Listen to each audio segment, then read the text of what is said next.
Great to have you with us on WPR News. Larry Mealer here, and today we start the show by taking a look at consumer protection issues, and we'll talk about the top 10 consumer complaints from the past year. Larry Mealer here with Michelle Reinen and Michael Domke. Michelle's the administrator of DATCP's Division of Trade and Consumer Protection. Michelle, welcome back. Well, thanks for having us, Larry. It's a big day. It's a big day indeed. Michael Domke is the director of DATCP's Bureau of Consumer Protection. Michael, good to have you back as well. Thanks, Larry. Happy to be here. And, of course, as you listen to our two experts, I hope you'll join in. Want to hear from you. Have you received any odd phone calls lately? How are you making sure you're staying safe on the Internet? Give us a call. The number, 800-642-1234. It's 800-642-1234. Or you could send an email to talk@wpr.org. That's talk@wpr.org. Michelle, how's the DATCP top 10 consumer complaint list compiled? Is it purely numbers, other factors? It's purely numbers based on what consumers file written complaints with our agency about. So we receive a number of different phone calls and contacts and questions. Those don't factor into this. This is all about what people actually file that written complaint about.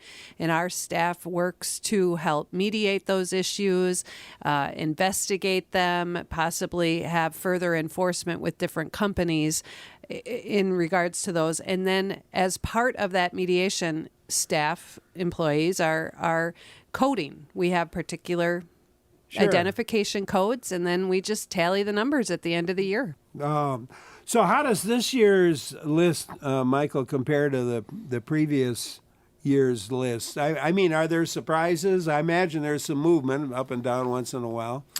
For the most part, most of the categories have remained the same, but there was a little bit of movement, and there was also some, I would say, noticeable increases and decreases in some of those categories regarding the number of complaints that we received. You know what? I was going to start from the top down, but let's go the other way. Let's start from the bottom up. And Michelle, what was number 10? Well, number 10 is motor vehicle accessories. You're going to hear us say the words motor vehicle a couple of times on this list, but this is about those accessories and parts. So individuals who maybe purchased a part online because they're a do-it-yourselfer, or maybe they're a classic car collector, or whatever that may be, trying to save a buck here or there on simple things like windshield wiper replacement versus I need a new engine. And so it's anything on that spectrum. We saw issues related to refunds, a failure to deliver products, and misleading representations, primarily with online sales for those parts. And so we want to make sure consumers are paying attention to what it is they're being promoted, and those advertisements, those guarantees, warranties, return policies, that all factors into this category, and keep that documentation.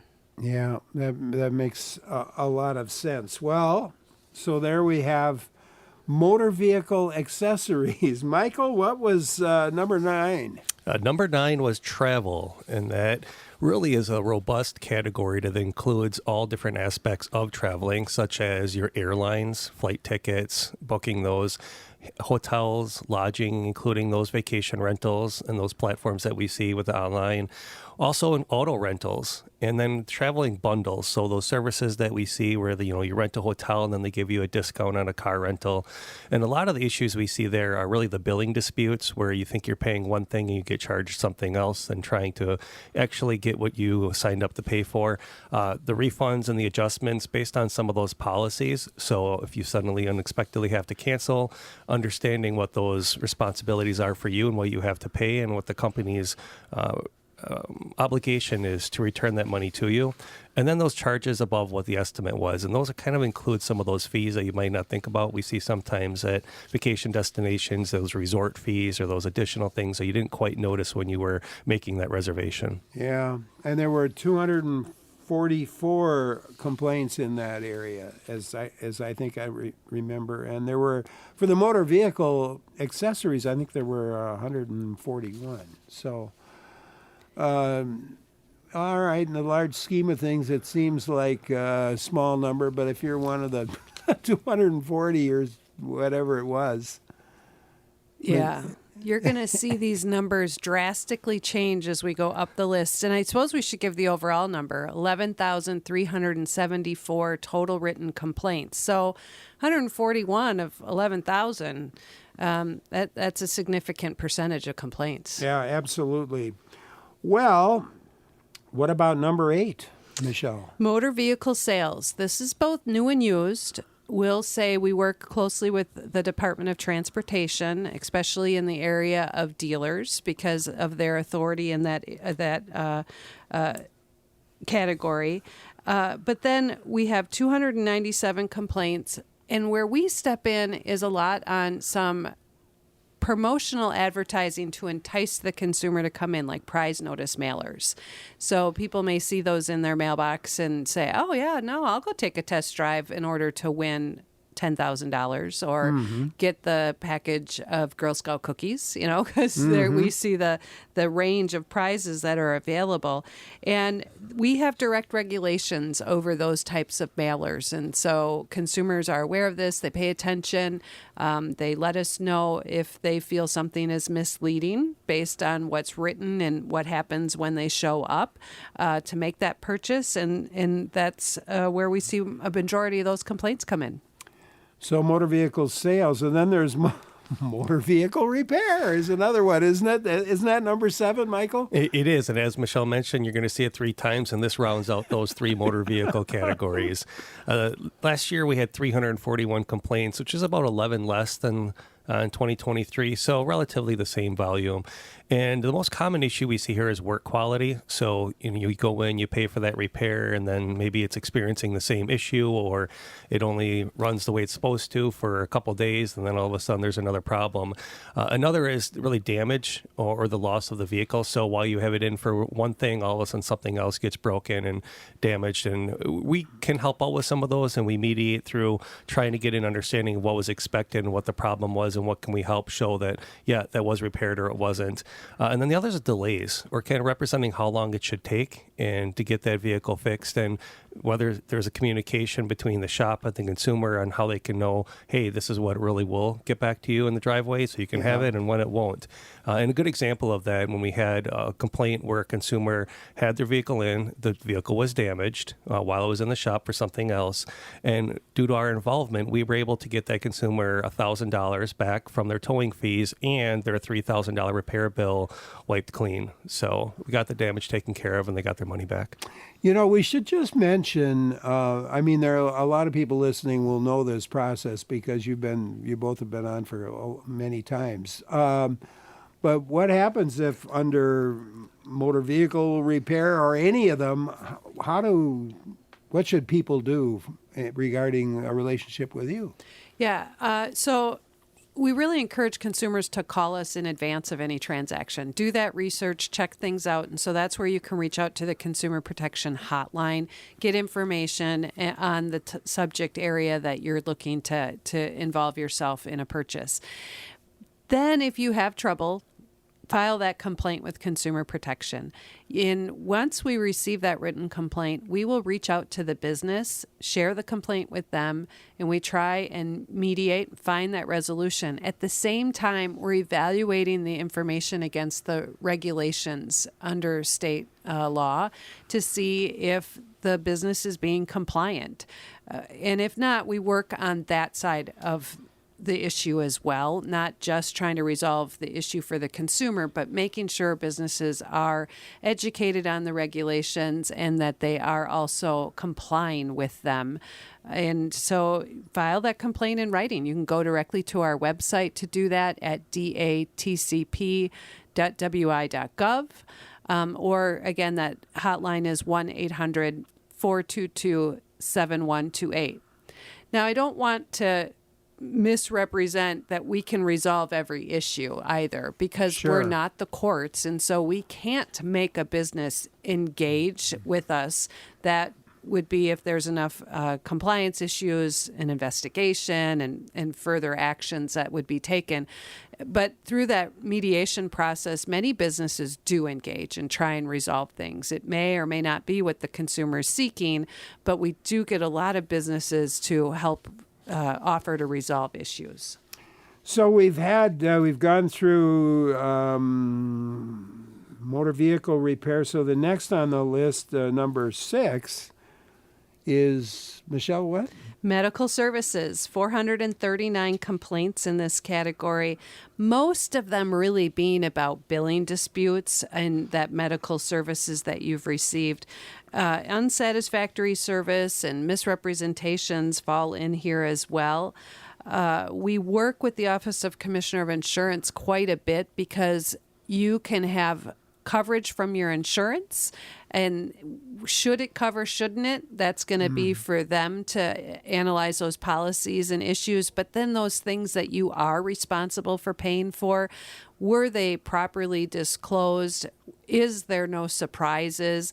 Are they charging more? Was the service actually provided? That's where we're going to be in this process for the medical services aspect. So it's a pretty good number of people complaining in that area. And number 5, Michael. Number 5. And this was where we're going to see our first movement. Number 5 was telecommunications. And I bet that number goes up there. That one was number 4 last year, and now it's number 5. So dropped. Not expected for us as well. We were surprised by that. We received 527 complaints last year, which is down 115 from the year before. So pretty good drop. That's a 20% drop. In this category, telecommunications really includes your internet, phone service, those types of things. But it's really important to, differentiate what our authority is there. And what we're helping out with is billing disputes, your satisfaction with the carrier, the terms that you signed up for under the contract. Are they adhering to those? Was there any misrepresentations made when you signed up? Perhaps there was a discount, or they promised you a certain type of speed or connection. And then what we can help out with those is trying to understand what did the contract entail. And that's why when we speak with consumers and we have these opportunities, we really encourage them to understand their contract, understand what is expected, pay attention to what some limitations are, maybe based on their geographic area. They're not going to have the same service they might expect or they may get in a metro area. And then also keep those copies of the contracts and everything that you get when you sign up, because that'll help us should it get to a situation that we need to intervene and help mediate. Then we understand what the expectation was when you originally had that contract. And then, of course, give that provider, give that carrier an opportunity to fix the problem. Give them a chance to look into it, understand if maybe there is a technical issue that they can fix before we need to intervene and help out. But the one thing I want to emphasize at the end is we can't help with those quality issues. So if you just have an issue and say, my internet's slow or my phone keeps dropping, the only thing that we can help with is if they had a representation that, we guarantee no calls will ever drop, or we guarantee a certain internet speed service, and it kind of shows they're not fulfilling that. We can help there, but for the most part, quality and coverage, that's not us. Michael Domke and Michelle Reinen from the Department of Ag, Trade, and Consumer Protection, our guests today. We're going over their top 10 list of consumer complaints for 2024. And, of course, answering your consumer issue as well, and I hope you'll join in. Number to call is 800-642-1234, 1-800-642-1234, or you could email us to talk@wpr.org. I'm Larry Mealer for WPR News. Great to have you along today on WPR News as we talk consumer protection issues with our two guests from the Wisconsin Department of Ag, Trade, and Consumer Protection, Michelle Reinen and Michael Domke. Great to have both of them with us today. question or comment, maybe an experience to share, I hope you'll join in the consumer protection area.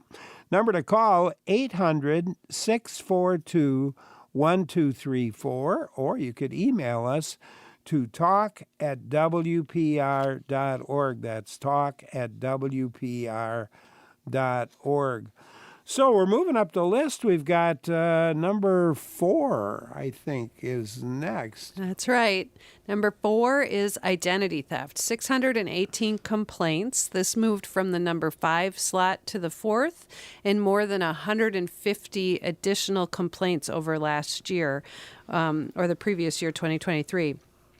Here we saw an emphasis on online account takeovers. Many of the complaints involve the compromise with Facebook accounts.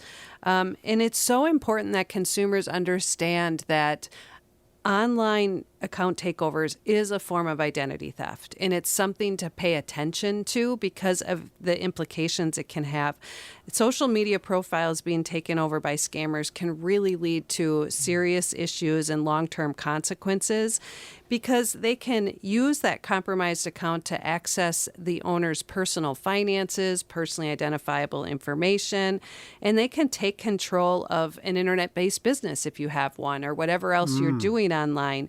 And they can spread the scam that they are facilitating to friends and family members. So it can multiply and roll out of control here. So if you suspect any suspicious activity on your online account, you need to respond to that. Talk to the platform, change your password if you still have access. If you've lost access, you need to communicate with the platform and let them know that. And this really emphasizes why it's so important to have different passwords for different platforms and online accesses, because if that scammer gets one, now they have it for all. Yeah. And again, this is a complicated issue to get yourself out of from the scammer, the identity thief, and how it can just impact your lives. So be monitoring your identity. Just actually last night, talking to a friend whose husband started getting emails from friends, and they were apparently somebody had gotten his email list or his maybe his Facebook list, I think it probably was. And they were sending out something that is supposedly coming from him that he needed money for. I don't remember all the details, but he needed some money for something. And so his friends were emailing him and saying, "Hey, what's going on here? You're having some surgery and you're all this and that." And so now that's a compromise, obviously. What would a person do in a situation like that? Well, there's a couple things that could be a compromise where they have access to that list and they're doing that and they need to get a hold of their account again. And usually you have to work with the platform in order to regain access, change passwords, but you need to be notifying your contact list as well so they don't respond to this issue, because now when they respond thinking they're talking to you, they're talking to that scammer. But there's also those situations where it's masked. It's the spoofing where they don't really have a hold of your account and control it. It looks like it's from you, but when you hover over it, you can see that it's really coming from somewhere else. We talk about that a lot in phishing attacks and things. So you need to see if you're no longer receiving contact like you normally would. Your profile is changing. You can't get yourself logged in anymore. But it explains why it's so important to not stay logged into things. Log yourself out so you log back in and keep those passwords up to date and changing them. John wonders, how do you know if someone's using your Social Security number? That shouldn't be. Well, there's a few things you can look for. I mean, the Social Security number itself, and depending on what it would be used for, there are some indicators for identity theft, and we have resources on our website that I would encourage everyone to take a look at, where there's indicators that can show, maybe your identity was compromised, and some of those might include suddenly receiving more credit card applications in the mail, and you haven't applied for. Maybe suddenly your mail has stopped. You might also, different agencies that we interact with could be all of a sudden your tax return. You go to file your taxes and you discover that it already had been filed and you realize that didn't happen.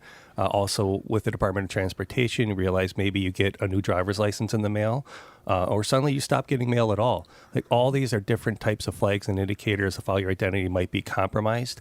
How your Social Security itself, that card may have been, that's a little more difficult because there's so many different areas in which you can, potentially use that to create a fictitious identity or try and obtain loans. So in addition to those little things, also making sure that you're checking your credit report and taking a peek at that. And that can be done for free. The federal government provides the ability to look at that once a week. So at annualcreditreport.gov, I would encourage everyone to take a look at that. And that will show you also if there have been any types of activity of someone trying to use it. And that was also a way for you to say, okay, maybe there's something larger going on and you need to take some steps to protect yourself. Ned in Sparta, I think relates to this, emailed us, what are the implications of the recent release of personal information records from the Treasury Department? Hard to know. Yeah, it's difficult to know what that's going to look like, and the agency's working on that as well as others are. And at this point, it's access to information for read-only and review. Well, let's move on because we're getting nearer the top here, and we're at number 3, which, Michael, is what? Number 3 is home improvement, and that stayed at number 3, but we did see a drop of 203 complaints for a total of 664, which is about a 25% decrease. So while we did see a drop there, it's still at our number 3 spot. And seeing the issues there are kind of consistent with last year, and that is work quality. So you're having a home improvement project and you didn't quite like how it went, or it's not what you expected. But then also delays in that project. You said when you sign that contract, you have an expected timeline when the work will be complete and not getting it done on time, or sometimes not even completing the project at all, or providing any of the materials for that work. And then also is the lien waivers, which are protection afforded here in Wisconsin, and contractors not providing those. And here we have another success story to show, kind of illustrate when we get involved what can happen. And that was a construction company who had taken work down, about $128,000 in payments for a project at the homeowner's residence. And they took that money and never performed any work at all, and instead spent that money on their own personal expenses. And so as a result of us getting involved and looking at that and partnering with the district attorney's office, that particular contractor was convicted of that crime and ordered to pay that money in restitution. And so, that's an example of what can happen if we get involved. But there are things you can do on the front end as a homeowner and a consumer before you get into these projects to put yourself in a position to be protected should things go sideways. And that is making sure you get all those expectations and deadlines in a written contract. Sometimes we might have a relationship with a friend, or we know someone who had done work and they say, hey, can you just toss the roof on? Yep, it'll cost about this. But we know sometimes relationships sour, or maybe there's a different price. So making sure you get all that in writing, and then always getting lien waivers. This is something we try to make sure we emphasize when we have opportunities on the importance that lien waivers are and how you're protected, because if you don't have those in place and that contractor didn't pay the supplier for those materials for your particular project and things go off, that supplier could put a lien on your home. And that means you end up paying twice. You pay the contract and you pay the supplier, and you don't want to do that. So again, I encourage everyone to do a little bit of research. Our website provides a great checklist of what you can do if you're going to explore a project and stay protected in the front end. And I'm wondering how many thousands and thousands of home improvement projects of one sort or another, got to be tens of thousands almost, you'd think, in the course of a year in the state of Wisconsin, or any place else for that matter. It'd be a lot. So in some ways it's good to see only 600 or whatever it was. So, excuse me, let's turn to number 2. Well, some might be surprised, and at the same time, it's no surprise. Telemarketing complaints. 1,513 complaints. And the surprise might be that that's not a larger number. We've seen in the past it be 3,000 and 4,000. It had creeped up over the 20 years that Do Not Call was in place and really reached that peak at over 4,000 complaints, and has been decreasing the last 2 to 3 years here in its number. And some of that has to do with the technology that's really in place now, and consumers have tools that they can use to combat those phishing and spoofing scams, imposter scams, robocalls, the harassing calls that come, and even the state Do Not Call registry to combat legitimate telemarketers who are calling to sell you something. That is a tool that's available and enforced in our state. But the other things are anti-spam technology that's built into the latest smart devices, our cell phones. Yeah. The work that the telecommunications providers are doing to authenticate calls and label them when they come in. So we see that label of unknown caller or spam. And you don't answer it. You let it pass, or it even blocks it altogether. So we want to be sure consumers are alert that there's still plenty of calls coming in. They are labeled. Use those tools, but let us know. Still file those complaints so we can get the word out on this program and others about what types of things are circulating, like the law enforcement imposters and jury duty notice scams and lottery scams that are circulating and toll booth things that we've talked about over the different months that we've been here. Yeah, Don in Columbus had called, couldn't stay with us. He's wondering if you folks keep a list of all the scammers who violate the Do Not Call list. Yeah, certainly.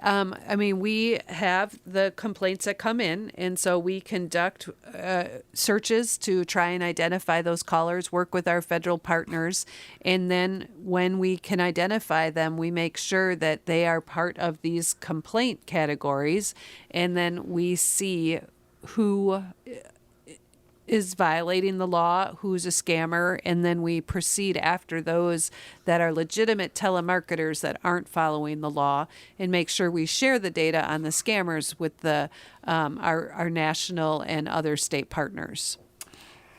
And it's, I suppose, in this day with an age with voice, the ability of a scammer to replicate somebody's voice and that sort of thing, I imagine it can be difficult to tell sometimes. How do you tell? How can you tell if you're getting a scam call? I don't know that you can ever convincingly tell her that we have the secret magic wand to tell you this is how you can definitively tell if it's a scam or not. It's really about understanding what those red flags are and what you should look for so that you can keep yourself protected. You mentioned a good one about how these new growing technologies are making it more difficult, and we're not just seeing it in these scam calls. We're seeing it across a bunch of platforms where technology is making it more difficult, but replicating voices is one of them, where historically they would have to pretend to be somebody else, but now with just a little bit of audio, and we know that a lot of us have social media platforms and profiles, and we record things or we post things, and our audio's out there, and scammers can use that. And so before, they would have to come up with a little bit more of an elaborate story and try and convince you as to why someone else was calling, or maybe they didn't quite sound like that family member you thought would be calling. Now that voice is more convincing, making it difficult. So it's taking a pause. It's, if a red flag goes off, listen to your gut. Take a minute to think about what is happening in front of you. Don't react quickly. Try and vet what you're hearing. And oftentimes that just involves hanging up. Just hanging up and then calling back to whoever that person might be that you believe was calling for help or needed assistance, or calling someone else to talk through what that situation was that you're being presented with, whether it's, these imposter scams from the government or utility, and saying, this is what happened. Does this sound right to you? And usually when you talk through someone else who's not on that call with you or emotionally invested in what's happening at that time, you're going to start to see, the red flags of the scam become pretty bright. Alice had emailed us in sort of relation to this. How can you tell if someone calling you about jury duty is a scammer? Well, it's understanding the process of how you get notification of jury duty, and that comes by mail. And you then get the information as to how you have to call in to see if you're selected and when you report. But they don't call you to say you're up for jury duty or that you missed jury duty. It's a different process. And so you can always reach out to validate that process with those officials. You can call your local municipality and ask questions. You can call the courts in your county to find out how do I know if I'm selected for jury duty. Most of their websites will also have information that you can validate against. And that's what we try and do. Do your research and verification or validation before you engage with someone who calls you out of the blue. Matt in Ashland emailed us. Matt's heard that Michigan sued insurance companies for increasing rates to Michigan residents due to payments from hurricanes and fires that aren't major losses incurred in the northern states. Apparently the state won, and it decreased rates for Michigan residents. Matt has seen rates for home and auto double in 2 years. Is this an option for Wisconsin? Maybe a little out of your category, Michael. But. It would. That question is a good one, but it was better suited for Office of the Commissioner of Insurance to answer. They're the agency that licenses and regulates insurance companies here in Wisconsin, and I'm pretty sure they'd be able to explain what those rules and regulations and how that may impact policyholders here in Wisconsin for him. Well, we've got, I'm sure we're going to hear some more relating to telemarketers as the show goes along here. But we might as well cover, before we go to George and Westport, we might as well cover the number one issue. Michael? Drum roll, please. Number one is landlord-tenant. This was also number one last year, and we also saw an increase here of 317 complaints for a total of 2,525. So by a margin, our number one category. And again, probably the most common issue we see here involves security deposit returns, and that is making sure that both sides understand what the responsibilities are for really kind of understanding the amount that needs to be returned, and then those withholding statements. Sometimes they're unclear, or money gets sent back without an explanation or understanding as to why not all of the money from the deposit was returned, and in some situations not returning it at all or within that timeline. It's important to emphasize here in Wisconsin that you have 21 days, a landlord has 21 days to return that security deposit back to that tenant unless there's any type of withholdings, and then provide a detailed statement to do so.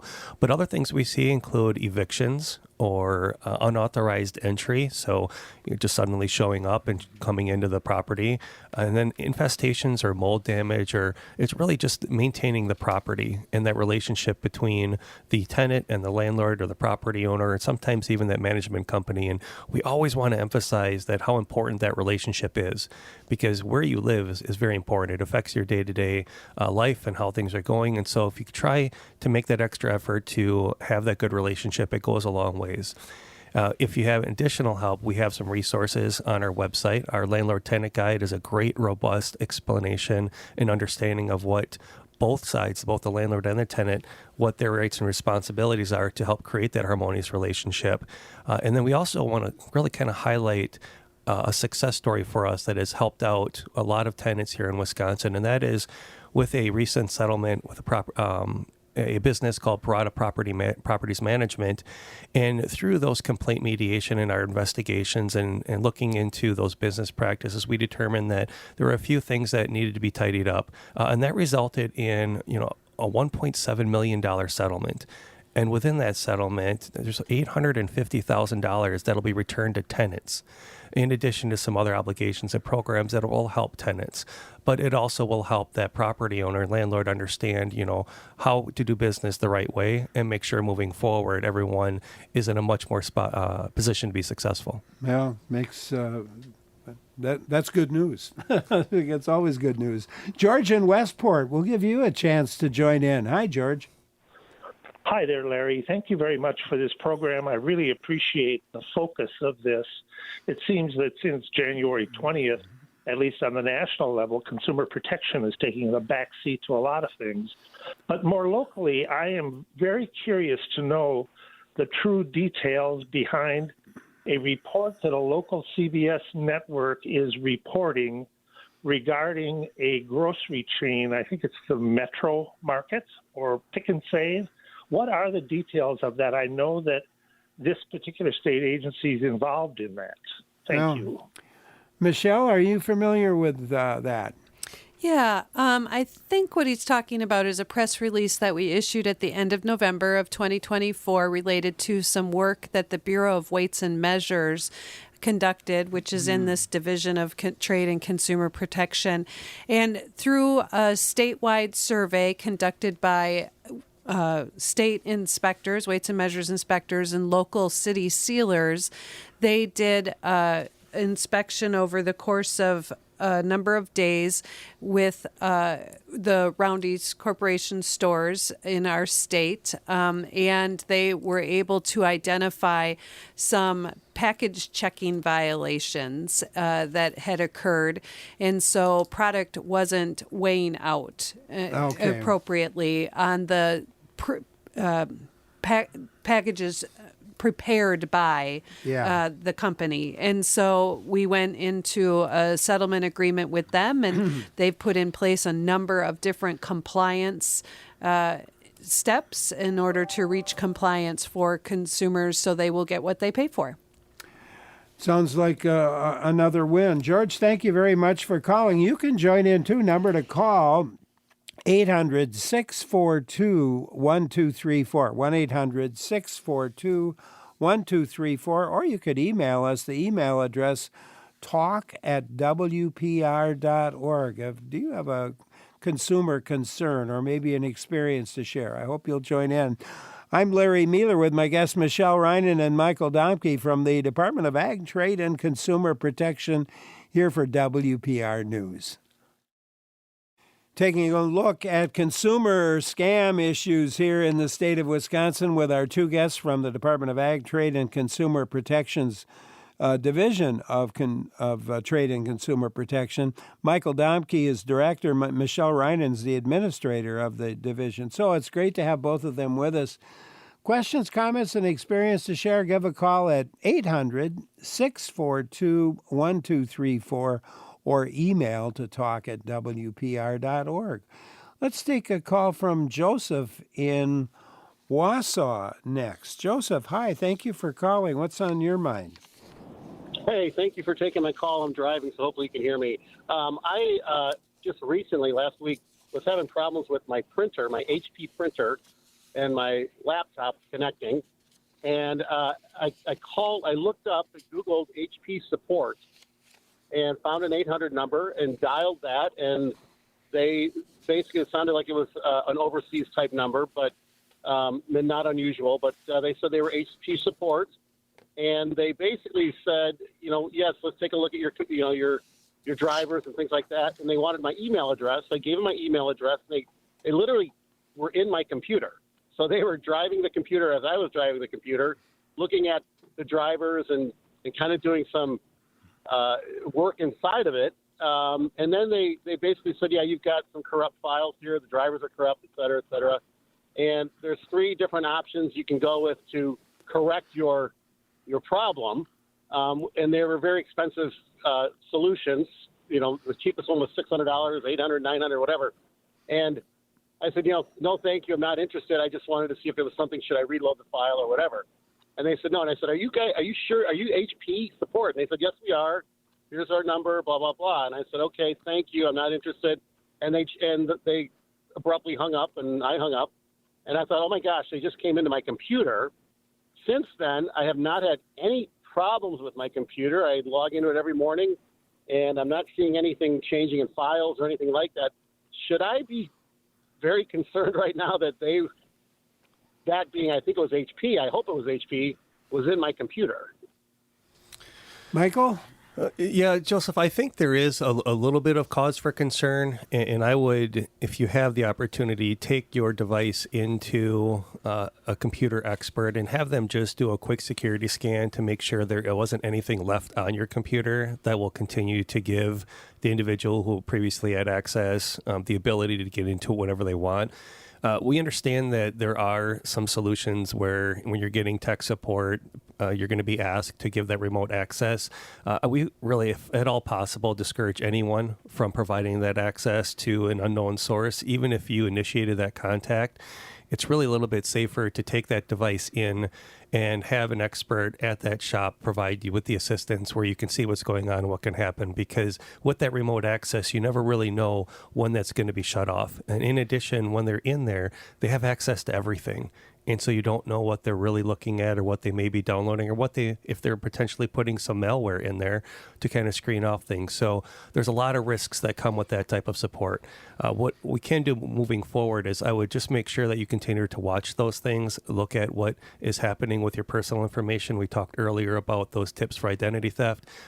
Take a look at our website for some of those red flags and make sure that your information doesn't get used down the road.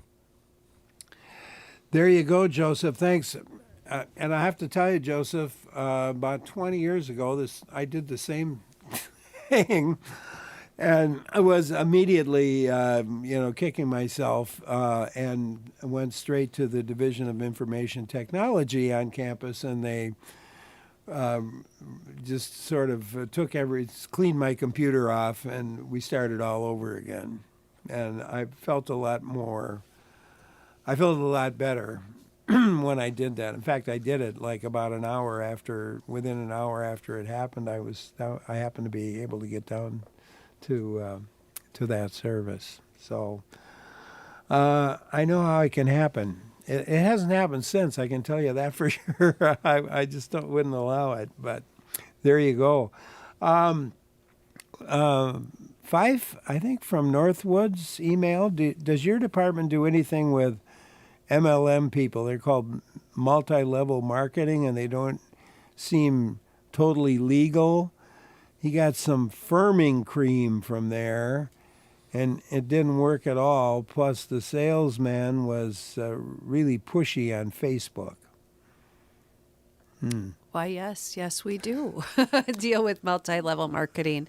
We regulate the actual employment opportunity behind that, if you will, and the disclosures that are required in relation to is there truly a product and the investment into the company in order to move up and in that balance and in between product purchasing that the employee, if you will, has to do in relation to the earnings that they can have. And so it gets pretty complex.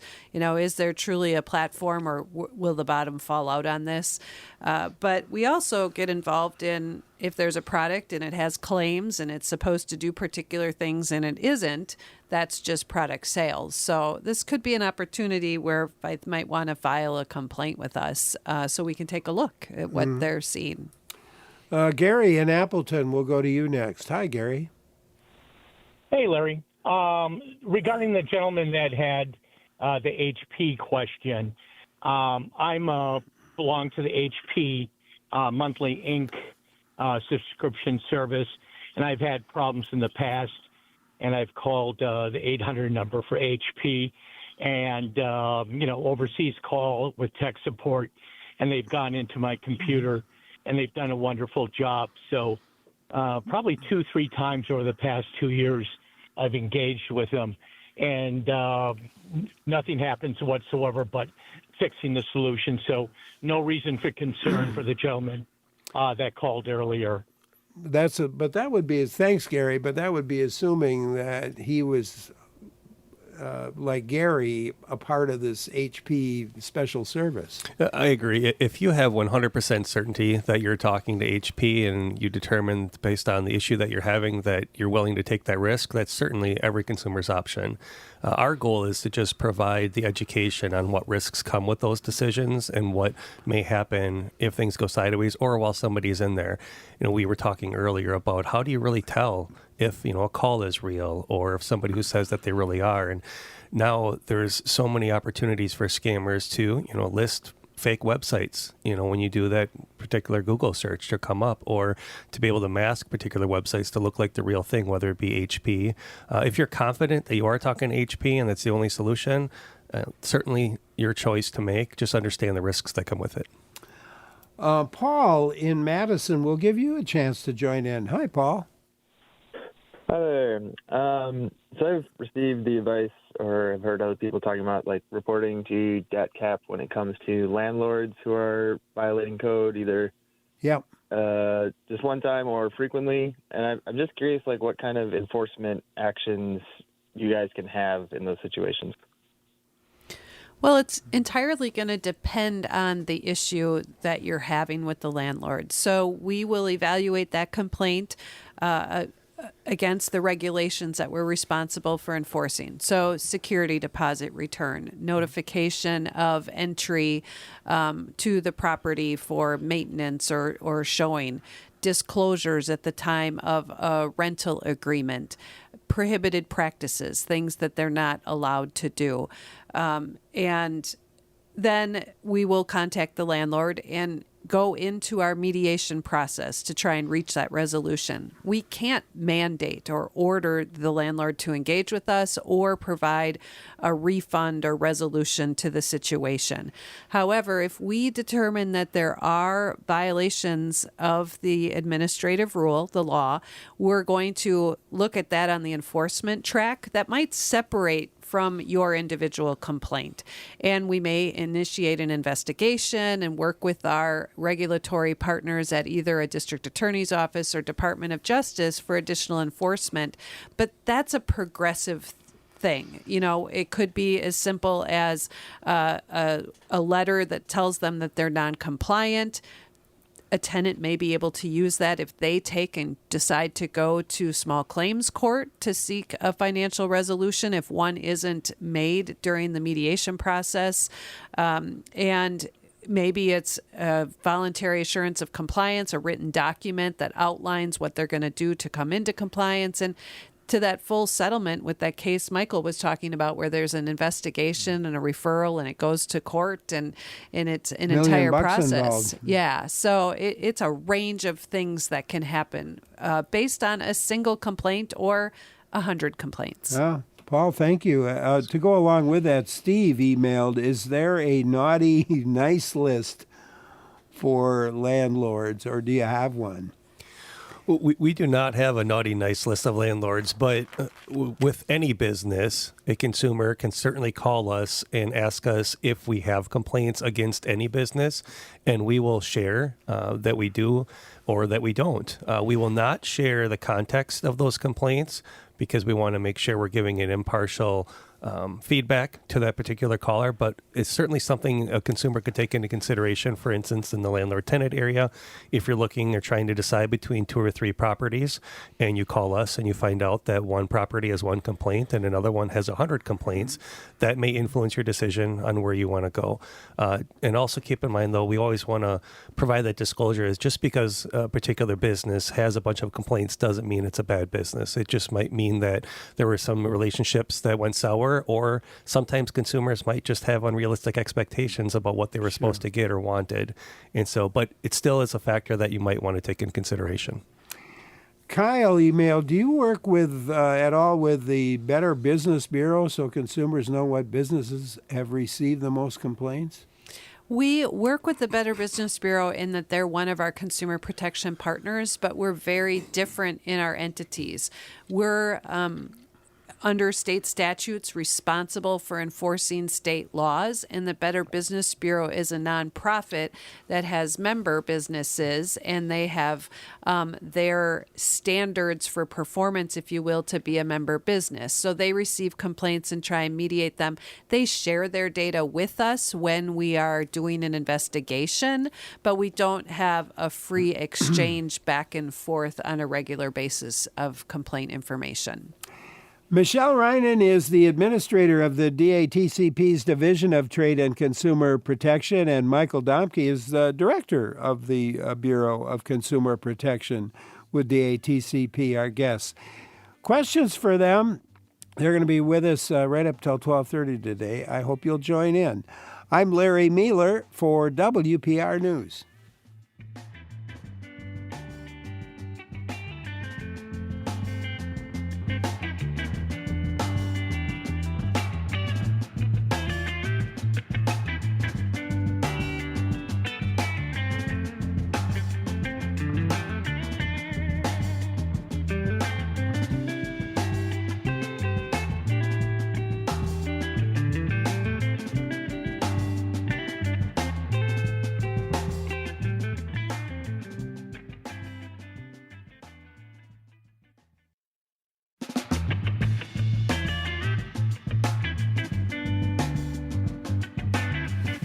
Taking a look at consumer issues, consumer scam issues with our two guests today, Michelle Reinen, Administrator of DATCP's Division of Trade and Consumer Protection, Michael Domke with us as well. He's Director of DATCP's Bureau of Consumer Protections. At 12:30, we'll talk about care of your septic system and avoiding stinky issues, I guess we could say. But first, you have a consumer issues, give us a call. The number's 800-642-1234. Email to talk@wpr.org. Kathy in Oshkosh has a question. Let's go there. Hi, Kathy. Hi. What's on your mind today? Well, I got two situations, and they're both extremely similar, and both reflect on Facebook Marketplace. One was I was selling a washer dryer, and the other I was selling a truck. And my truck was worth quite a bit, and so I had it listed for what I wanted, which was at the time $33,000. And this guy contacts me. He says, "Well, is there any problems with it?" I go, "No, not at all." And so he goes, "Well, how much are you asking for it?" So I knew he wasn't looking at the ad. He just saw the title. So I said, $50,000. And he goes, "Okay, I'll send you a check for $75,000, and you pay the guy who's going to come pick it up for me the difference." No. And right away, I knew it was a scam. But then I said, "All right." So he sent the check via Federal Express, and I gave him a different name and a different address. And when it showed up at that address, they're wondering, what the heck is this? And I looked at, sure enough, I took the check to the bank. I said, "How can you prove to me that this is a fraud?" And they go, "Well, this is a real bank, but there's no account for that." They got that far. And so I said, "Okay, thank you." I tried contacting my local police. I said, "Nothing we can do until you're a victim." And then I said, "Well, okay." So then I found out there's a FBI website called ic3.gov, and that's where you're supposed to report scams. So I said, "All right, I'll do that," and kind of left it at that. But now I got a real interesting piece of wallpaper to put up. Well, that's a typical scam, isn't it? Yeah, she described it really well. Thank you, Kathy, for doing that, in that it's a classic check overpayment scam that involves a fake check. And you have a product for sale, someone's enticed by it, they offer to pay you more, ask that you give the difference to someone else or send it somewhere for some reason as it relates to the pickup. And then you go to cash the check and you're out the good you were selling and out your cash because you've handed over the excess to someone else. Maybe you've even spent some of the money you've earned and your checks are bouncing because that was a fake check. It's no good. And ic3.gov is a resource. We also take those complaints at Consumer Protection and report them as well. So that was a great description. It's hard to see these scams on marketplaces, but you need to watch for those red flags, and being offered to pay more for something is certainly a giant red flag. Yeah. Kathy, thank you. Let's go to Barbara in Fort Atkinson. Hi, Barbara. Hello. I was scammed about a year ago in March. I have a Roku streaming bar for my television reception, and it stopped working. And when I went on the website, they directed me towards an RKU Solutions company.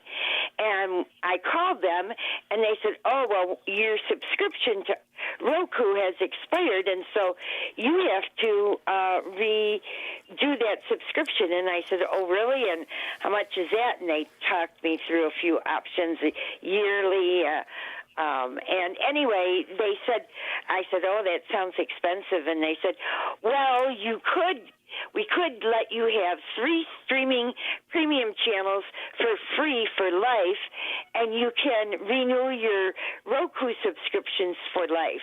And I asked them what was the cost, and they said $329.99. And I said, oh, that sounds fine.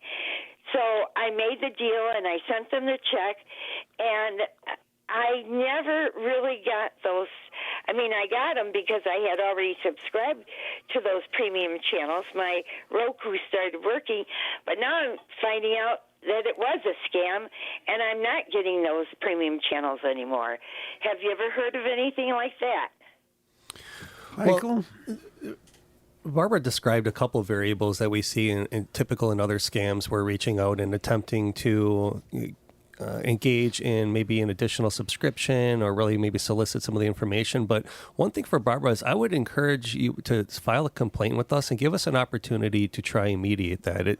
It's possible that maybe it wasn't a scam and that she did renew her subscription, but maybe there was some type of either glitch or missed opportunity for them to have added those services or what they were supposed to do.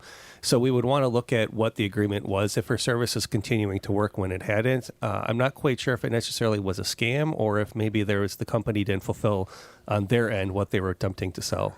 And so for Barbara, it's go on, give a call maybe, or go online, I suppose. I would have Barbara give us a call on our hotline at 1-800-422-7128, and we'll be happy to help her out with how she can file a complaint and guide her through that process. Okay, 1-800-422-7128, the number to call, Barbara.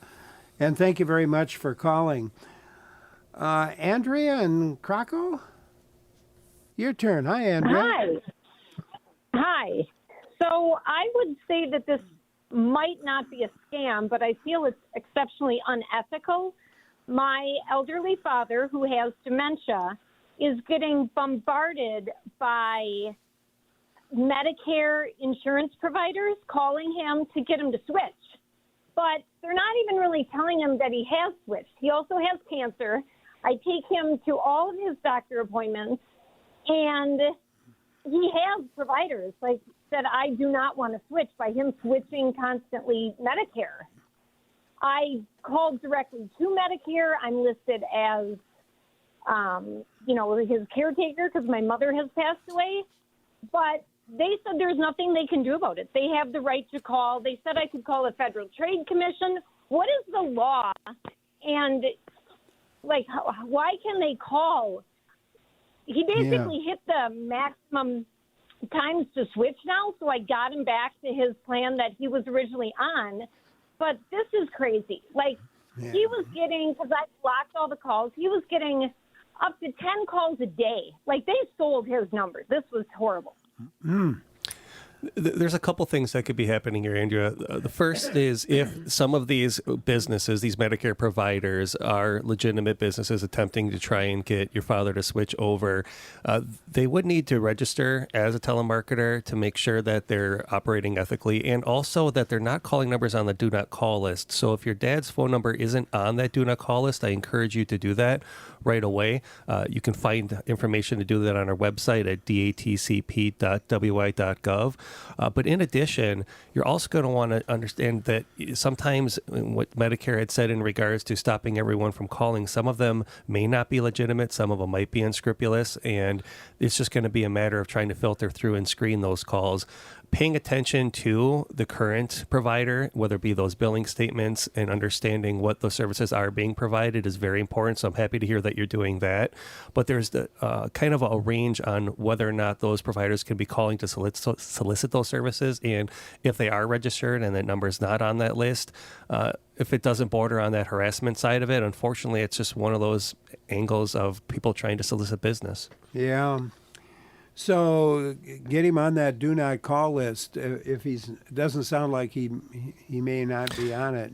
If he's not, I've certainly encouraged him to get on that list. And if he is on that list already and he's continuing to receive those phone calls, certainly file a complaint with us, and then we can follow up and look into that. There are some exceptions to the do not call list, but that's for us to kind of look into and determine whether or not a violation has occurred. But I absolutely would encourage, if he's on there, to give us a chance to look into that. All right. Andrea, good luck and thank you so much. Hey, and thanks for taking care of your dad, too. Appreciate that.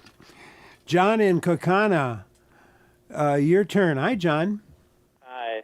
I don't think I'm calling. I don't think I'm being scammed, but I'm kind of at an impasse with having had a new furnace installed. And I think it's too big of a furnace. That's why it's noisy in my ductwork. He's suggesting it's the ductwork.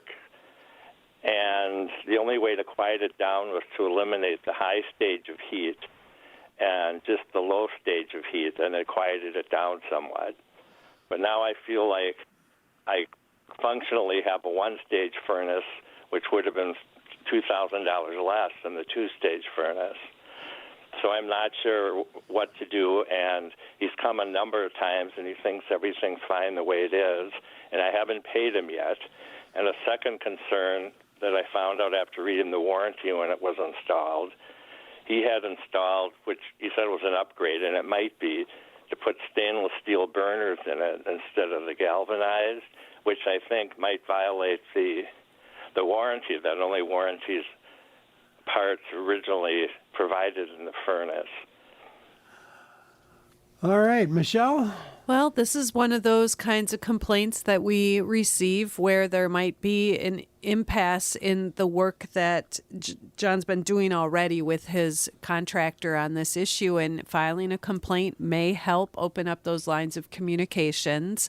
And so it certainly can do that. We don't regulate the selection, but if there was a representation that this was the correct furnace for this size house in this situation and it's not, that could be where we step in. But if this is correct and that's what was represented, we don't have a path or a role in that. So it's really going to be important to provide all the details of the transaction and the contract in filing that complaint, and then we'll be reaching out to the business on that. And to do that, again? Yeah, you can call the hotline at 1-800-422-7128 or go directly to the website at datcp.wi.gov. All right, John, there you go. Thanks for joining in. You can call us, too, and get you on pretty quickly at 800-642-1234. Tax day is coming, April 15th. What do we need to know about preventing tax-related ID theft? Well, I guess the most important thing is to make sure that you're trying to file early and understand the little additional protections that are available to you so that you can make sure that when you file, it's actually you filing. And one of those protections is really the IRS and the Wisconsin Department of Revenue both offer identity protection pins. And what those are is kind of like that secondary authentication that verifies you're the one that is filing that. And so it limits someone who might have some of your personal information and is attempting to file a tax return with that to obtain your refund earlier.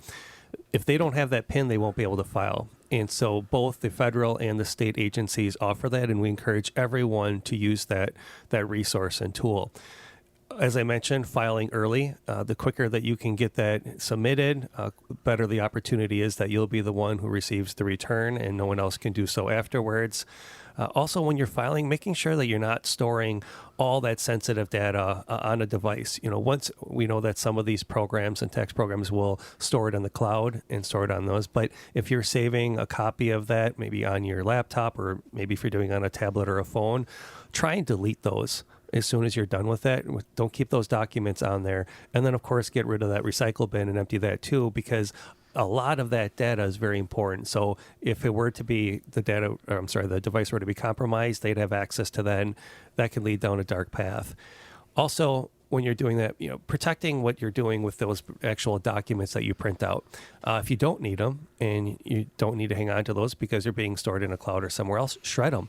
using a crisp cut shredder, and it seems kind of archaic for us to be talking about how should we be shredding, but when we were talking earlier about technologies, they're getting so much better, and even those strip shredders, there's technology now that can just take even a portion of those and put a full document together just by looking at it. So that's why we want to make sure we're using that crisp cut. And then last is placing a security freeze on your credit reports. And that is so important because if your information is compromised, it prevents that thief from opening a new line of credit or accessing those things without you validating that you want to do it. This can be done very, very easily. It's done with all 3 credit reporting bureaus and is probably the best protection you can possibly have for free. Mark in Janesville, we'll give you a chance. Hi, Mark. Yes. So my mother has been dealing with a scam for the last couple of years on catfishing. She's going through the app, WhatsApp, I believe it is, and I don't know. They're getting her to send money in different ways.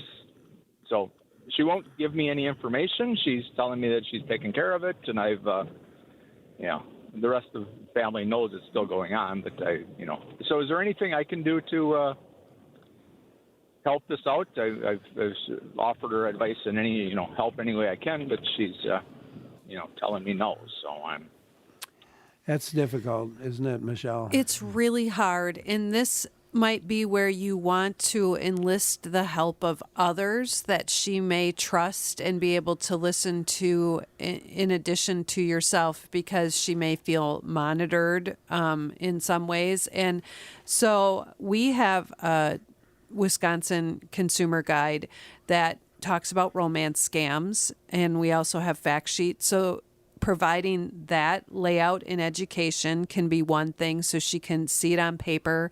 Talking with the bank may help her realize that this is what's really happening and what can happen if she continues to send money. Some banks aren't able to continue to support a customer who sends money to an individual in a romance scam.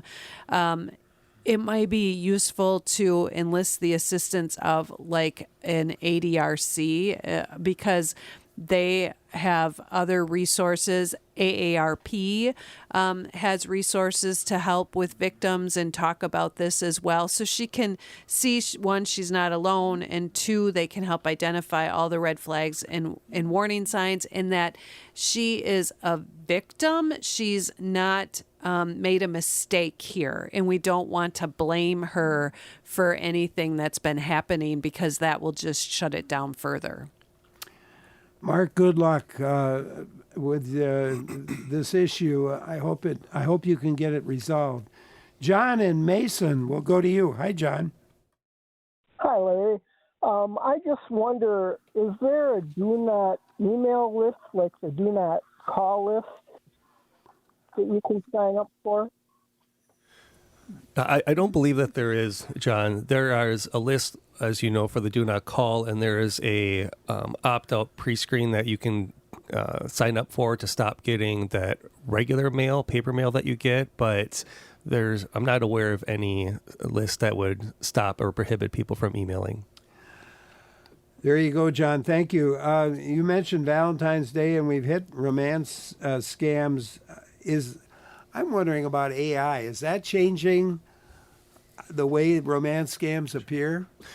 It really is. We were talking earlier in the program about how voices can be changed and how that technology is kind of being used across the board in a variety of scams. And certainly romance scams are going to be one of the highest areas that it is. And a couple ways that it's changed the game. First is the images. Historically, we had always advised users or consumers that if you're on a dating platform and you're seeing a picture, one way you can kind of vet it whether it's real is to do a reverse image search, which means you copy it, you throw it in a search engine, and you see if it pops up. And if it's popping up, on the cover of Vanity Fair and the cover of Motor Trend, and you realize, all right, this probably isn't the real person that I'm talking to. The challenge with AI is AI can create unique individual photos that don't appear anywhere else because they're one-offs. And so when you do that reverse search, you're not going to find anything, adding more legitimacy to that profile. Another thing AI is being used in the romance scams is it's able to aggregate data very quickly. Meaning, if I look at your profile, Larry, and I say, how would I best engage? I can quickly use AI to build a perfect profile to match you. And so then you're going to look and say, wow, look at all these common interests that we have. They seem to be the perfect match for me. And that kind of breaks down barriers and those red flags that someone might see. And then also AI is being used to really kind of fast forward the process. It's being able to mimic those voices, so we don't have to have a one person doing everything. It can automate all of that and get that engagement and that interaction moving much, much quicker. Oh, boy. Well, fortunately, that's not anything I've had to deal with personally. I'm glad to say. Do you have an update? Here's another email. Do you have an update on PIN and chip scams on debit and credit cards? How secure is the new tap feature on cards? Well, I think that the tap feature itself it can be very secure, and there's different kind of layers of what you think will be the most secure way to use the credit card. When you're using the chip and you're putting it in, one risk that comes with that is the skimmers. And skimming devices we see both can be on gas stations, the most common that you talk about, but also at that point of purchase and grocery stores will overlay on that big square kiosk that's sitting there. We've seen them installed there. So that's one risk. The tap to pay when you're actually using it at the device, I would say is pretty secure. Now, we have seen some areas where the scammers are putting Bluetooth devices attached nearby and they're trying to grab it, but that's very complex and difficult, and you'd have to really hide it. The most secure way to ever pay for something is to walk inside and hand cash to someone, but that's also a little archaic. Tap is pretty secure. Marcus emailed, wants to know if there needs to be a minimum amount of money involved with a consumer complaint before a complaint can be filed with DATCP, Michelle. That is such a great question, Marcus. No, there does not, because sometimes there isn't money involved in a situation. Maybe you just want to make phone calls stop from a company that is harassing you, or you want to get off a particular list situation. So no, there does not have to be a minimum amount of money involved. We just encourage consumers to provide as much documentation and information that they have about the original transaction, anything that's transpired since then, and any interactions they've had in order to try and resolve it themselves. And maybe one more quick one here. You've noticed scammers who are impersonating law enforcement recently, Michael. Yeah, we have. And we've seen it before, and sometimes we see spikes and ebbs and flows. And we recently have seen a spike that is not isolated to a particular agency. It's really across the board. And they're impersonating law enforcement in a couple of ways. Historically, we've seen how they've called and said you have a citation that is overdue or a warrant for your arrest, and if you don't pay immediately, we're going to be coming around and doing this roundup. And then they'll ask you to pay in these obscure methods like gift cards or cryptocurrency and a lot of flags. But the most current one that we're seeing is really the jury scams. They're jury duty, where they're impersonating law enforcement and saying you missed jury duty, and if you don't pay the penalty for contempt of court, there's a warrant and we're coming to arrest you, and so on and so forth. And so in all of those, we want to make sure that you're understanding just because the caller ID says the local law enforcement agency, don't trust that. Just because they identify themselves with a badge number as a particular officer, don't necessarily need to trust that. If you're concerned, hang up. Call the local law enforcement directly. They're not going to be mad at you because they know these scams are out there and they'll validate it. On that note, we are out of time. Michael, Michelle, thank you both so much for being with us, and we'll look forward to your next visit. Appreciate it very much. Thank you. Thanks, Larry. Michelle Reinen is the administrator of DATCP's Division of Trade and Consumer Protection. Michael Domke is the director of DATCP's Bureau of Consumer Protection. I'm Larry Mealer for WPR News.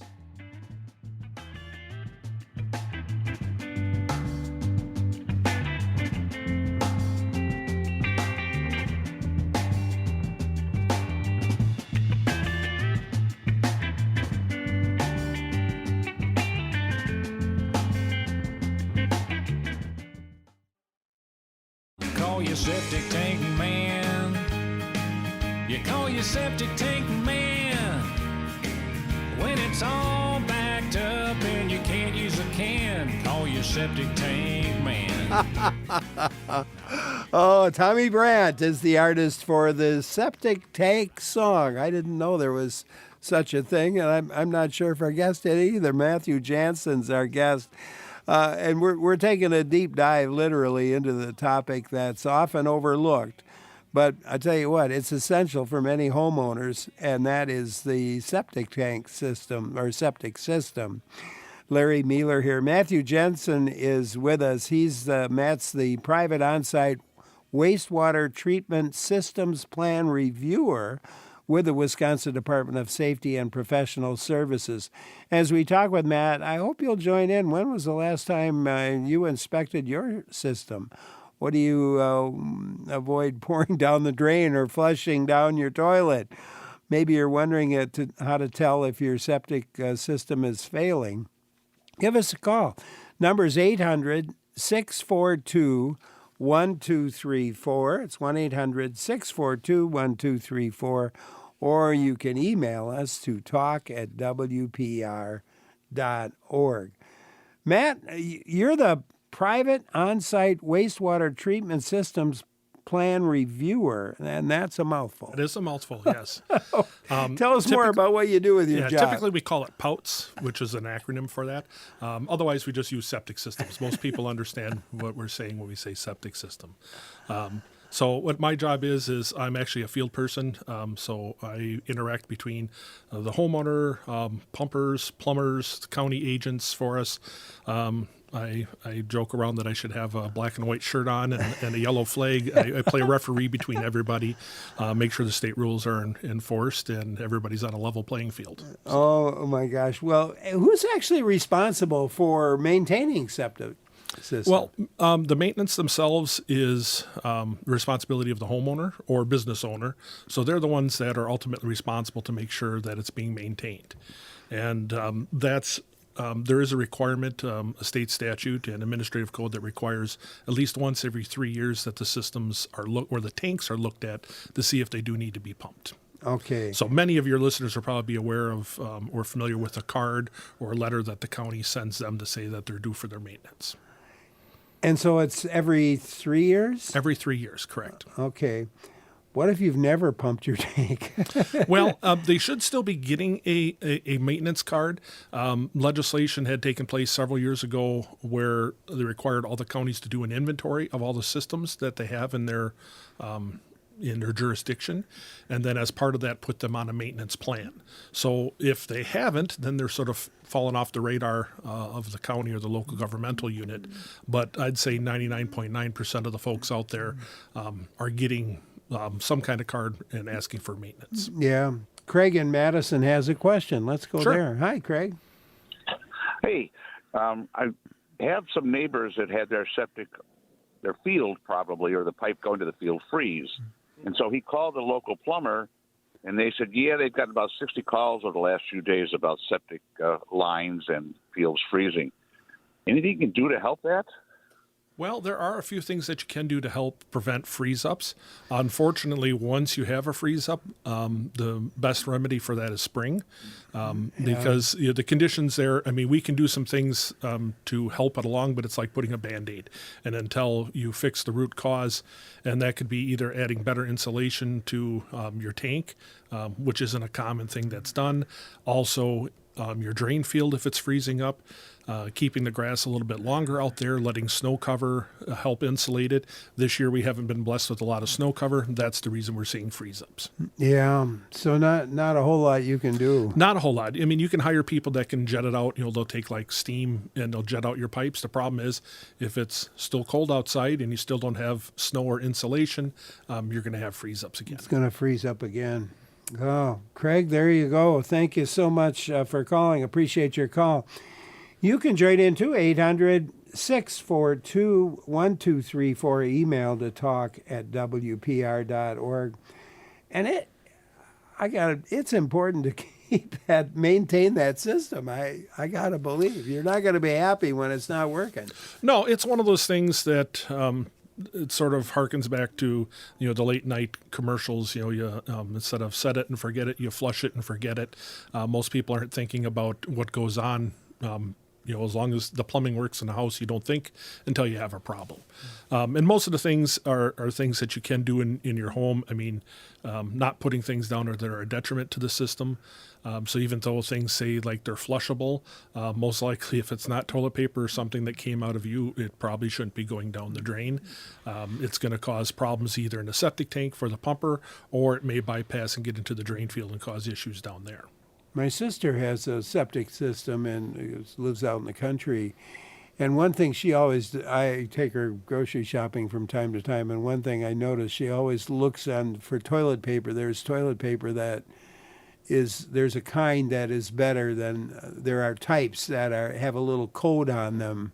Mm-hmm.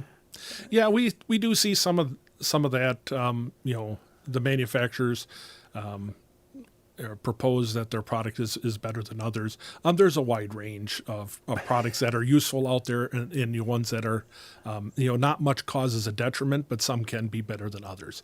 And I guess I could just recommend to the readers, to do your own research on the internet. But for the most part, the toilet paper brands, they're not usually not the root cause of the problems. It's other things that are non-biodegradable, flushable wipes, cigarette butts, other, as I call them, human artifacts, other things that people put down the drain that shouldn't be down there, or things like greases and oils or paint thinner, stuff like that. It upsets the biology of the septic system and can harm your drain field. Adam in St. Croix Falls has a question. Let's go there. Hi, Adam. Hey, Larry. Thanks for taking my call. Yeah, I recently bought my house about 3 years ago, and shortly after I noticed there's a small sinkhole. It appears to be right over top of the line in the drain field. Wondering if that's an indicator of a problem. Sort of a sinkhole. Yeah, if you have a sinkhole or if you have some kind of change on top of your drain field, it may be a problem. It may not. And so that's something where you're really going to have to call a professional, have them come out there and evaluate it. It could be something as simple as, gopher or woodchuck, burrowing into your system. It could be something more severe like a pipe is broken and you have a disconnection there and it's actually eroding out part of your, part of the soil from the wastewater as it's being discharged out to your drain field. So it could be something more severe, or it could be something as simple as, a rodent or somebody, something digging out in your drain field. You could have somebody come and take a look at it then? Yeah, you would hire basically the plumbers. The way Wisconsin's set up is that in order to work on septic systems, you have to be licensed as a plumber. So if you call one of your plumbing shops and ask, they're divided whether people work in interior or exterior plumbing. As long as they're either a full master plumber or master plumber restricted, they can work on septic systems. Okay. And this isn't probably the best time to be doing it unless you have a problem. Again, it's really tough to evaluate things when everything's frozen up. If it's something obvious like that, like you have a hole and you have sewage coming out of the ground, obviously that's something that they can note. But otherwise, especially if there's something possibly wrong with the drain field and a soil evaluation is needed, that you're going to have to wait until spring when weather conditions improve. Adam, there you go. Thank you for calling. Ann in Watertown, we'll go to you. Hi, Ann. Hi. I have a question about do we need the need for adding bugs or bacteria to your septic system? Well, that's a great topic. I call it sort of traditional folklore, is that basically anything that comes out of your body that goes down the drain, the septic system and the drain field are designed to treat that wastewater. We don't really need to add anything. There's a lot of commercial products that purport to do certain things, but the simple fact is the biology on its own will take care of that waste. So I've heard a lot of folklore remedies such as, flushing down yeast to a dead mouse or a dead chicken in a septic tank to a cup of dog food. It's really unnecessary. The waste itself has the bacteria in it. The soil has bacteria in it. It will take care of any waste that we do put down the drain into that tank and that drain field. All right. And there you go. Thank you for calling. Karen in Madison, your turn. Hi, Karen. Thank you for calling.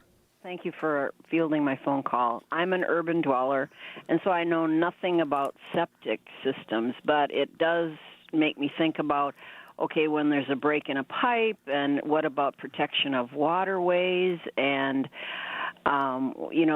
the sewage that goes down through the soil, and are there rules where people can actually build so that we're not willy-nilly putting septic systems, and how costly is it for the land? Because now with so much growth in like Dane County and the city of Madison, and is all of that factored in when you allow people to put a home in the middle of the country somewhere? Yeah, Wisconsin first implemented rules concerning domestic sewage or private sewage in 1914. So Wisconsin's actually been a forerunner across the nation dealing with septic systems. So there's a whole host of different codes that require separation distances both vertically and horizontally from things that may impact wastewater. So when we design systems, not only does it go through a tank for some settling and basic digestion of the waste, but then it goes out to a drain field, whether it's a conventional or a mound or an at-grade, and then that's the sort of the final purifier clarification of that wastewater before it goes into groundwater, potentially. So we have separation distances that we have to maintain. There's soil tests that are done to evaluate the soil to make sure we meet those separation distances. So I know there's a lot of concern about development, but each individual home is individually sited, very precise when we look at things. And so, they are being addressed individually. As each home builds, we look at each individual site and determine what they can do or can't do on that site. No, Karen, there you go. Thank you. Ann in Toma, it's your turn. Hi, Ann.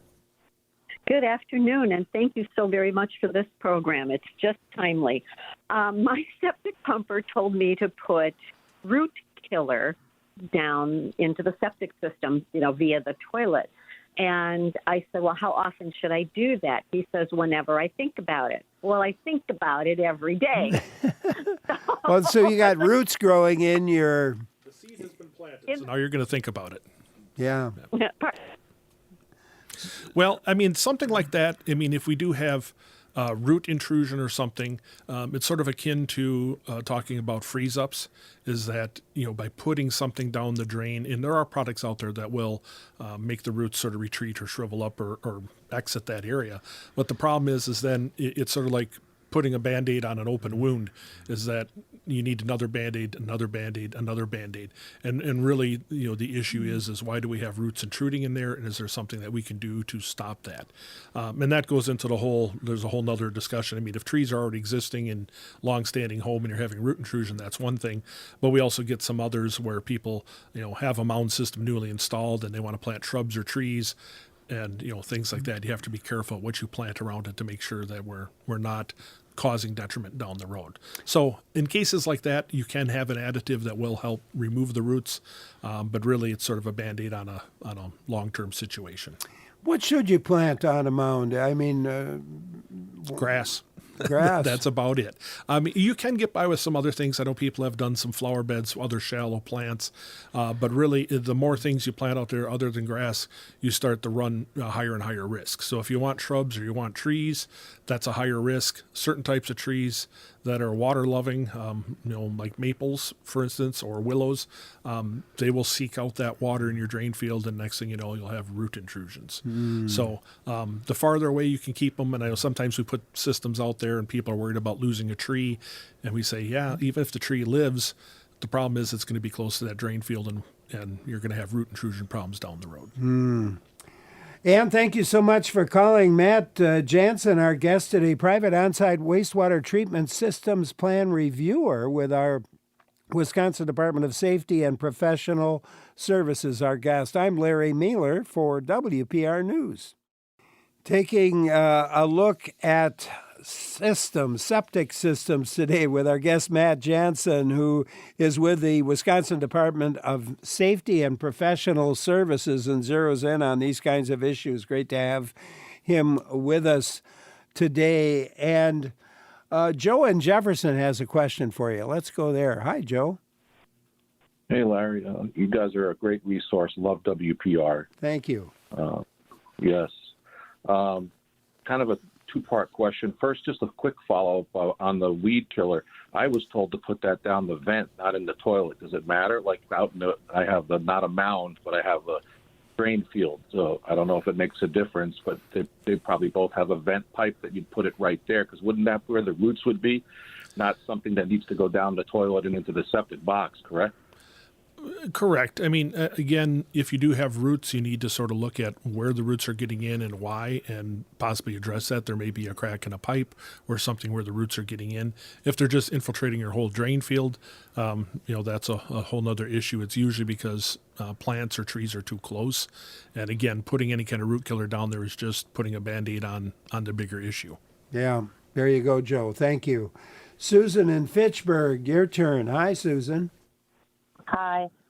So I have a septic system, and I'm wondering, is it a good idea to buy those little pouches at Menards where you put one down your toilet every month, and it's supposed to, I guess, replenish the bacteria in the septic system? Is that something good, or is it not necessary? As we had mentioned before with another caller, is that all the bacteria that are naturally occurring in the waste and in your septic tank is more than sufficient to do the breakdown of the waste. And the products that are additives aren't really necessary. I mean, a lot of manufacturers purport to do miraculous things, but really the waste that's there has bacteria in it. It will naturally decompose on its own. You don't need to add anything to it. Yeah, Susan, there you go. Mark in Appleton, we'll go to you next. Hi, Mark. Hi there. I was wondering, I go up north ice fishing, and I end up with some minnows and some little shiners left over, and I don't want to put them outside because my dog gets into them, whatever, and I'm too far from the lake to throw them to the eagles, and I can't find anybody to use them. Is it okay to, I have a basement toilet that goes right out to the field. Is it okay to pour little shiners and minnows down? I doubt that would cause any harm to your tank. Most of the septic tanks on like an average 3-bedroom home are 1,000 gallons. So a few minnows going down there, it's organic material. So it would be no different than if you had a fish fry and you had an extra piece of fish or something that happened to go down the drain. I mean, you obviously want to minimize the amount of organic matter that you're putting down drains, but I don't think that would cause a problem. Just like anything, minimize the impacts that you have. Dilution is the solution kind of thing. Mark, there you go. Let's go to Joe in Lac du Flambeau next. Hi, Joe. Hi. I'm wondering about laundry drain into a septic system and or garbage disposal. At one point, I heard that that's not good, the laundry, because so much coming in at one time stirs everything up. And so I'm just wondering about what's the opinion nowadays. Thanks. Well, by law, all discharges from a home have to go into a septic system. So laundry does have to discharge into a septic system. So they can't be daylighted out on the ground. There's actually quite a few contaminants, bacteria, things like that are in the laundry water, and they have to be treated. So that's your first answer. But sort of tying in with the garbage disposal and laundry, again, as I mentioned, sort of dilution is the solution. If you're doing laundry, you'd like to try to spread it out during the week instead of doing like 7 loads on Saturday. If you could do 1 load a day, it's easier on your system. It helps keep the contents still, and it doesn't stir things up. If you put a lot of water in there, it's going to stir things up. Also, with the garbage disposal, if you're on a septic system, you want to limit your use. Anything that would go down to garbage disposal can also go down your garbage can, and it's most likely or best that you put it down the garbage can instead of running it down to garbage disposal. Just makes your system work that much harder. Fred in Owen, Wisconsin, we'll go to you. Hi, Fred. Hi, I just had a question about the potential of building a new home, but the issue of being able to perk or not perk when it came to the system was brought up with the land, and I was just kind of curious if you could explain that a little bit. Sure. A lot of the vernacular is people still say, does a site perk or not perk? Percolation tests have long since been written out of the code. So we don't do a percolation test anymore. That was pretty much pour water in a hole, see how fast it goes away. If you're on something like crevice bedrock, water will still go away fast, but it doesn't get any treatment. So we actually do a soil analysis where we'll have people that'll go look at the soil profile and determine loading rates based on the structure, texture of the soil to determine how much it can handle handle, and if we have a separation distance to groundwater or perched water tables or bedrock, if we would encounter that. So what most people are thinking of, does it perk or not, is it does it come back as something other than a holding tank? We do give at the state, the counties act as our agents, but individual counties can pass ordinances they will or may restrict holding tanks to a system of last resort. So if they do that and your system only is suitable for a holding tank, then you would not be able to build on that site because they would say no new construction for holding tanks. So that's what people usually refer to when they say, does it perk or not? Whether that holding tank is restricted, that's up to a local county ordinance. Otherwise, if it does, quote, pass, then you would get either a conventional or a mound or an at-grade or some other kind of system other than a holding tank. Fred, thanks for calling. Bob in Stevens Point, your turn. Hi, Bob. Hi. I have a conventional system. The kids have moved out, so it's just Mom and I on a 4-bedroom system. And every 3 years you get the card to have it inspected. And the question is, should I have it pumped or should I just have it inspected? And I've had 2 different pumpers and they tell me different things. Yeah. Yeah, so the state requirement is that every 3 years that you have the system evaluated, and it has to be pumped out if it's more than 1/3 full of scum and sludge, so more than 1/3 full of solids in the tank. If it does not have 1/3, it can be signed off by various different credentialed people, and then you can postpone it for the next period. But if it is more than that, then it does have to be pumped.